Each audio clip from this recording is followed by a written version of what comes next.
Hello again, everyone. This is Dan McPike, your touch coordinator, and I'm here to show RSO's executive boards how to create events within Touch so that students can sign up for them and get some volunteer hours. You can recruit more students more easily and have kind of a centralized place for everyone to take care of this. So we're back at the main page of AACOM for Touch. You can find that link through my PowerPoint, which should be posted. So let's go to log in here. Let it load because the internet's slow today. Go to RCOM. And then you'll come back to this page. You may have to sign back in to get back to this page, but you should recognize where we are here. This is your report hours log. So hit event signups up here on top, and you can see kind of what I showed in my previous video. Here's our calendar with different events that we can sign up for, and then if you've been allowed to do so, you can hit a create event up here.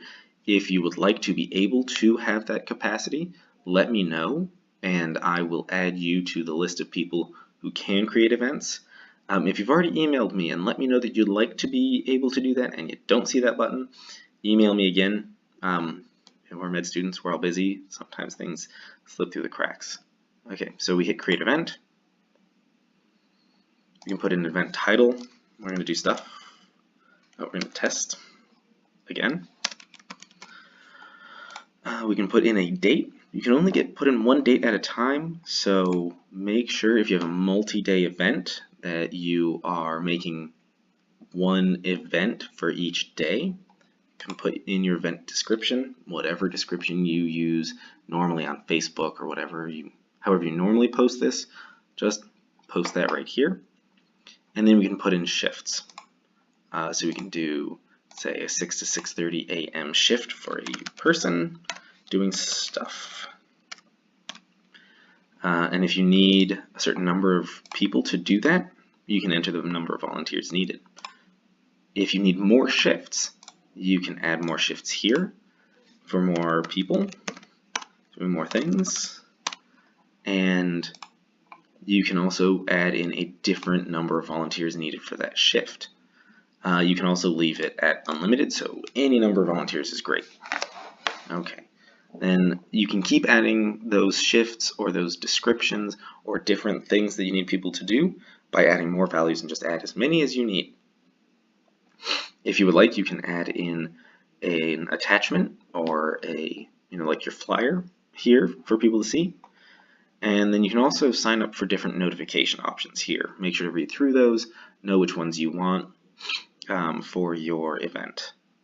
Then don't worry about this. Everyone at school requires a Track It Forward to even see this site, so don't worry about changing this option. This one's important here. How do you want volunteers to log their hours for the event? Either you as the club president or person allowed to make this event can log hours for them, or you can have them log their own hours. Just make sure that the student knows which one it is. I don't want events to be double reported, and I don't want events to be left unreported because someone thinks it's someone else's responsibility. So whatever you choose, just make sure that's communicated to your student volunteers that day. And then there's another interesting thing down here in permissions and configurations. You can set a password if you would like this to only be available for your club and you don't want other people to see it or be able to sign up for it. You can enter a necessary password that you can then pass out to the people in your club who are able to sign up for it. And then also cancellation instructions. If you would like them to text you or email you before canceling, just put those instructions here so that if people do cancel, they can be told. I do definitely encourage you to explore this a little bit more, see what other options there are, what other things you can do. Once you're done, you hit save, and it lets you look at this again. We can go to event sign up, And look, we just added test again to Saturday. Events should show up immediately after you make them. If you have any questions about any of this, my email address again, right here.